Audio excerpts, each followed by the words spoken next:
Everyone, happy new year. I'm coming in here today because over the Christmas break I was spending a lot of time trying to be really proactive and really take a look at family Haynes's spending patterns, because most families are needing to cut down, and the same here, the same with us. So I'm pretty on it when it comes to our spending, but I wanted to go to the next level, and I thought it may be quite useful to come in here on a regular basis and share ideas, show you what we're doing, what challenges are, what ideas there are for me to save some money.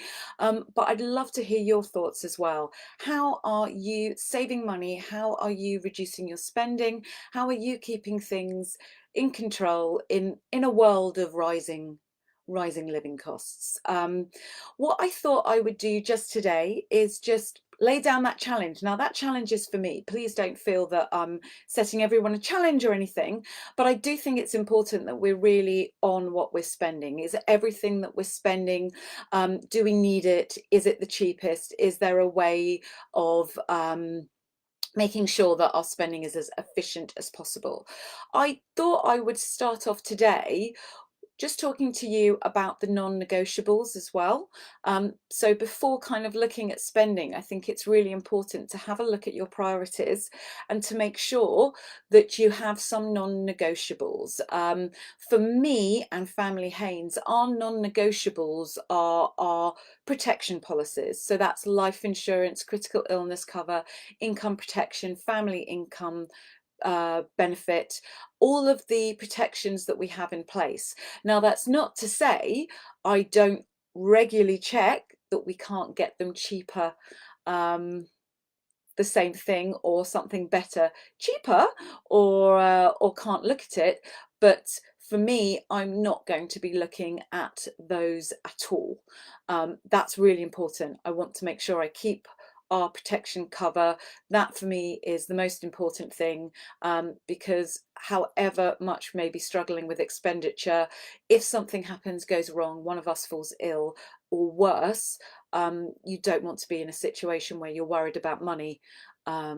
So that for me is my non-negotiable. So have a think, what's your non-negotiable? I also have other negotiables, but needs to be very valid reasoning, and it's anything that comes to do with our health and well-being.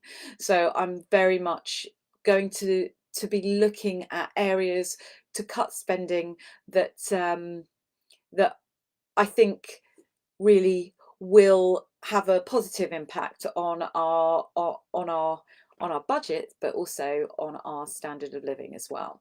So looking forward to sharing everything with you, but please let me know, how are you saving money, or how do you think other people can save money in 2023? So happy new year, and let's see what we can do together.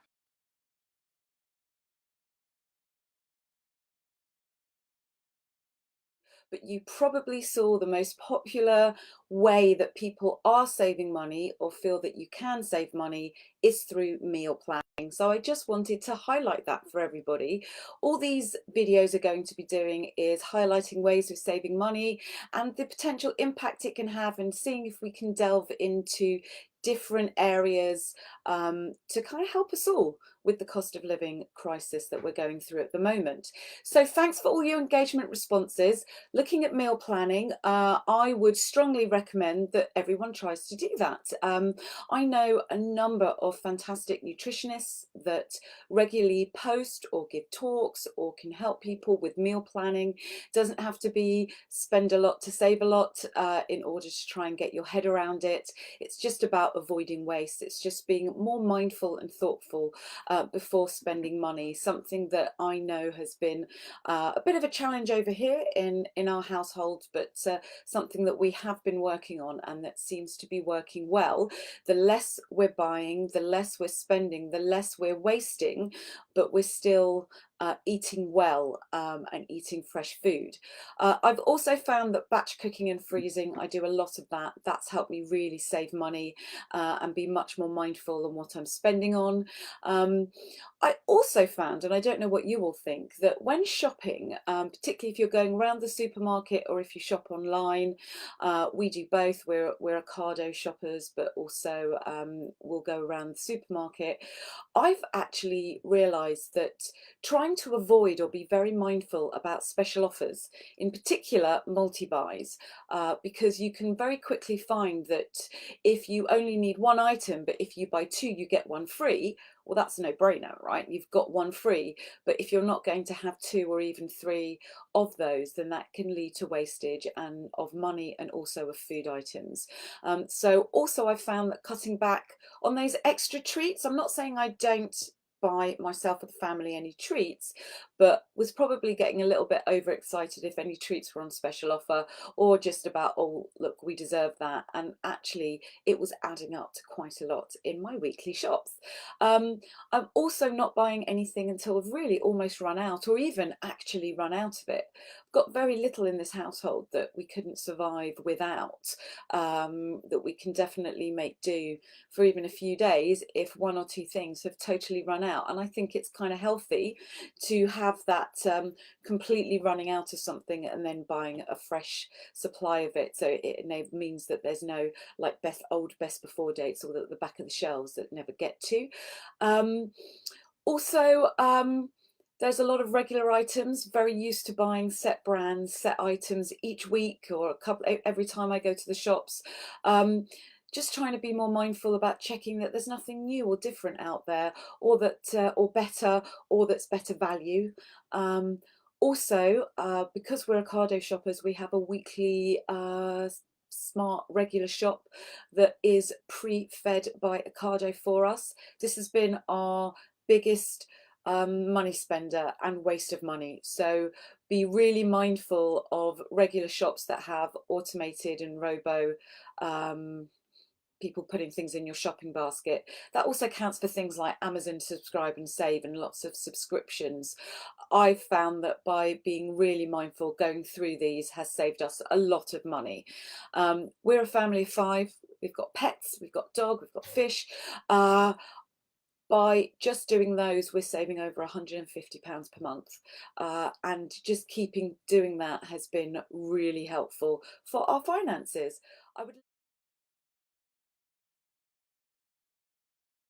Hi everyone. Happy Monday. In fact, for anyone watching live or today, it's something called Blue Monday today. That's the third Monday in January, and it's supposed to be the most depressing. So I wanted to start my Facebook Live talking about this spending challenge, just to remind you that self-care and your own health and well-being needs to be a priority. This isn't an exercise in drastically changing and reducing our standard of living. This is just about working hard for your money and making sure it's working hard right back for you. So what I wanted to talk about today is subscriptions. So when we're looking through all of our spending, looking through bank accounts, the question is, do you recognize every single thing on that bank account? Subscriptions tend to be an expense item that we don't always know. We may see it there every month. We may not see it there every month, but a lot of times we can lose track of them. So what I recommend is keeping an eye on your bank account, and you can do this by every so often just downloading your bank account from online, having a look at a statement, just seeing what is leaving your bank account, what's leaving your credit cards. Do you recognize everything on there? If you don't recognize anything, then definitely find out about it and cancel it. But then if you do recognize it, then the question comes, do you need it?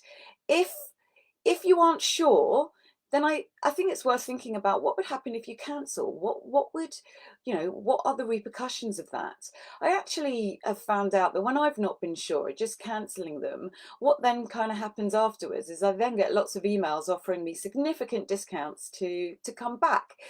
So if you do realise that maybe it was a mistake, if it is something that you miss or something that actually it was for someone else in the family and that you missed, then maybe you could actually get back on at a reduced amount. I would also say definitely any subscriptions you do have, you know that you need, it's definitely worth calling up and seeing if you can get a reduction or a discount, or if there's any way to make it cheaper. Definitely then also look around and see if the option to get the same item or something similar could be cheaper through another way. Did want to also say watch out for app subscriptions and auto renewals. Family Haynes have this a lot and do end up paying more than we should do, or renewing subscriptions that hadn't seen on my bank statement all year, and then suddenly a year later it comes up, and then again, and that continually happens, and you find yourself every year or every month it just keeps renewing. So definitely cancel a year in advance, contact the providers, make sure you put reminders out there. Another thing Family Haynes has had, which is subscription overlap. Now this is something that does take some more digging. So we have boiler cover.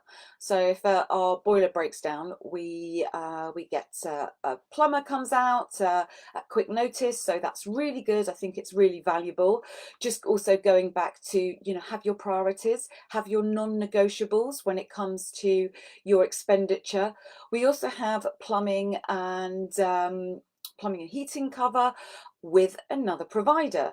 Now, funnily enough, the boiler cover does provide some cover for plumbing, and the plumbing cover do provide some of the same cover.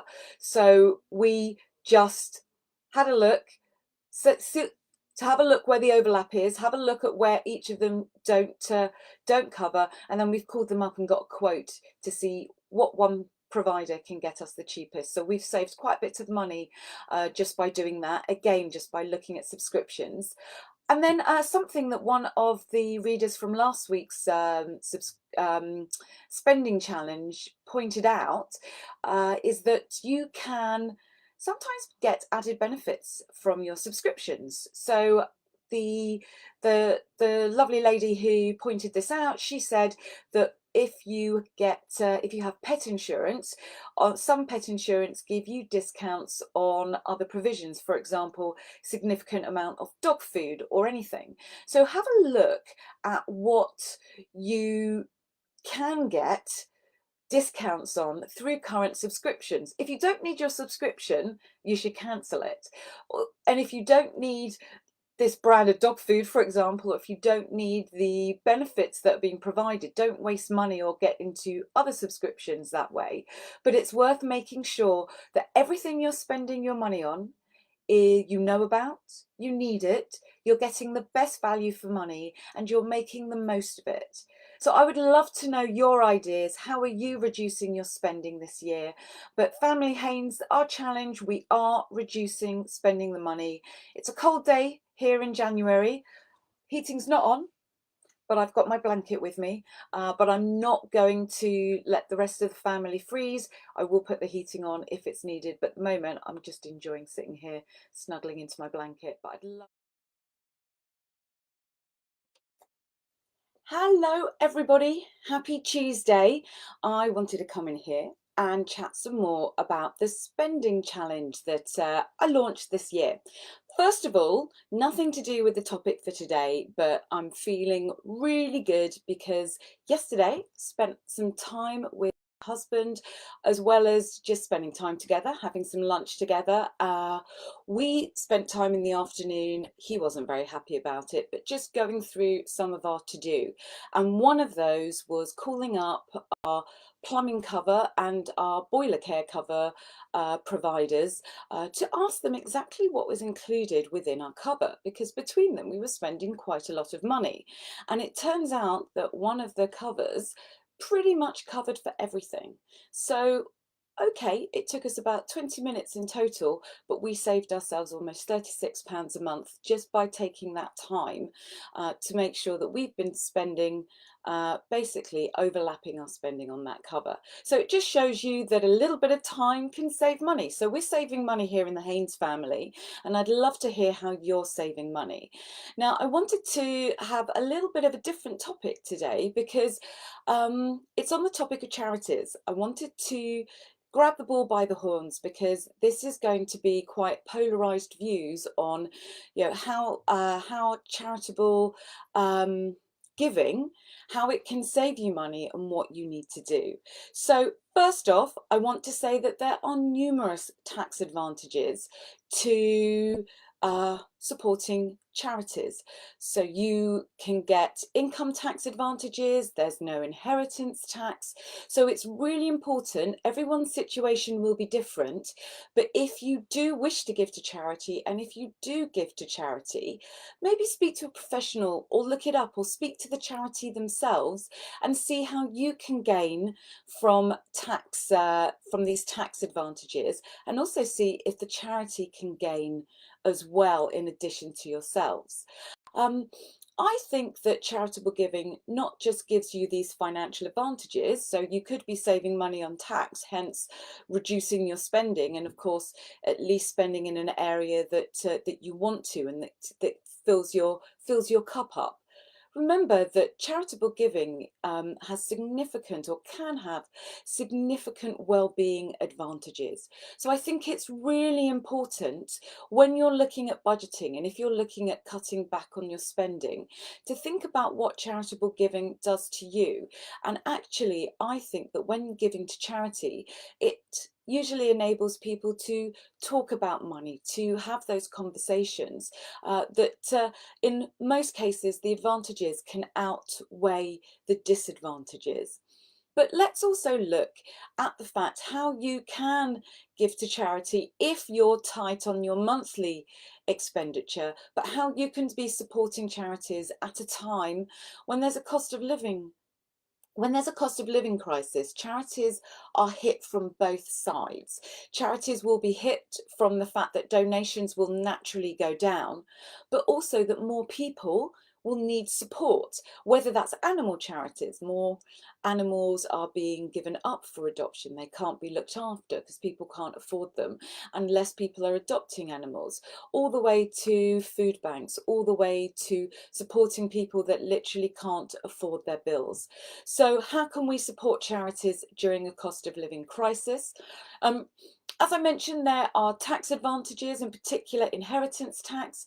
A lot of people are leaving a legacy. You can talk to charities about how when you pass away, can you support the charity through your will?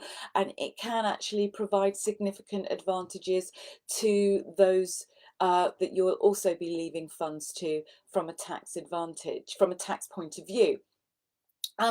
What we can also do is maybe increase sponsorships. Is there something that you can do to support charities? So that is definitely a way of getting everybody in the family involved, and actually can also be result in quite low cost activities to keep us all active, to keep us feeling, positive from a well-being point of view.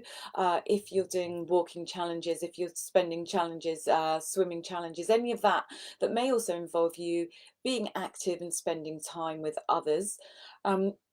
Donating time and helping charities as well, again, helps with your well-being and can also give you a very positive feeling of family and togetherness. Actually, one really good way is donating to charity shops, but also buying from charity shops. I think I've heard somewhere that charity shops do tend to see customer flow increasing during these kind of times when costs of living are rising. Therefore, donating to the shops and actually purchasing from them, you may find that you can save money that way. Whether you work for a corporate or are part of a network that you can work with to support charity that's close to your heart. Lots of ways you can support and give to charities without kind of impacting your own financial well-being as well.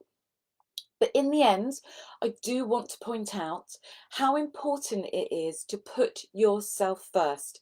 As I said, demand for support from many charities will be rising significantly. So just make sure you're not inadvertently doing this yourselves and being one of those statistics by spending more than you're earning. If you're worried about any of this, you can talk to professionals, you can get help. There's lots of help around there. Um, so this is my last video for the spending challenge, but what I wanted to do was talk to you about benefits. I know that benefits are not really anything to do with saving money or reducing your spending, but I think that they can be included in this topic because we're talking about how to be more efficient with your money. Make sure you're making the most of what you are entitled to. I can safely say that this spending challenge this year, Haynes family have saved hundreds of pounds per month, so it is worth it to really get down, really have a look at what's going in and out of your bank accounts. Okay, so whilst we're not talking about saving money or reducing expenses, it's really important. Have a look. Are you entitled to any benefits that you're not claiming? Are you entitled to any tax reliefs or rebates that you are not asking about? Let's get efficient. Let's see what can be done. First of all, can you receive child benefit? Or even if you feel that your income may be too high, at least have a look and see if you should be receiving national insurance credits. If you do, you or your partner do happen to have higher than £60,000 income, there is a likelihood you will not be entitled to child benefit. You can still claim it. You can still then pay it back at a much later date with your tax bill. If you don't want to have the hassle of doing that, at least apply for child benefit. Tick the box that says, I do not want to receive the financial child benefit, but I do want to receive national insurance credits. You're entitled to it, so make sure that you get it. It also means that if your circumstances change, you can very quickly get access to child benefit without missing out on any time period when you would need to apply, because it just takes a lot longer that way. Are you paying into a private pension, and are you a higher rate taxpayer or an additional rate taxpayer? Now that means that you may not be claiming back this extra tax relief that you're entitled to. So if you are paying into a personal pension, if you are a higher rate or additional tax rate payer, then make sure you're completing a tax return. I know it's a pain, but it could be worth thousands of pounds in tax relief that you are entitled to. You can also claim up to 4 years in the past if you have been doing this or have missed out any years. Also, are you a carer? So do you care for a parent? Do you have a child that has additional needs or additional struggles? Have a think about that. See whether you could be eligible for carers allowance, or your child or parent or family member could be eligible for disability living allowance, personal independence payment, or attendance allowance. These do not always have to be physical disabilities as well, and even for some we may not call them disabilities, but maybe people need a little bit of help getting around or outside of the house.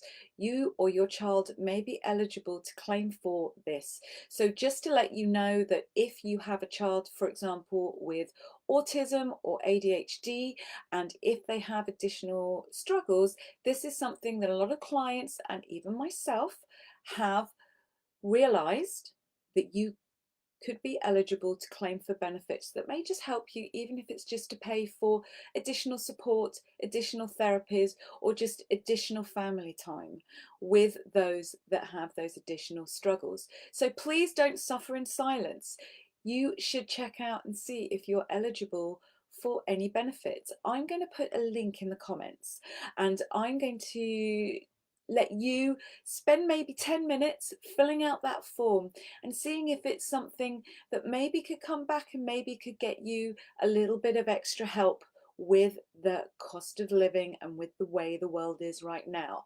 If you aren't sure about what you can do, if the link that I put in the comments isn't helpful, please speak to a professional. It's always good to see if there's something that you're entitled to out there. Good luck. Let me know how you get on, and yeah, I really hope that these videos have been useful, that you've been able to save money. All I can say is thank you for sharing all of your comments. They've definitely helped a lot of people, a lot of us save money, or a lot of us to just kind of put into action some things that maybe we should have done a little bit further ago, to help us in the current climate. Take care. Bye.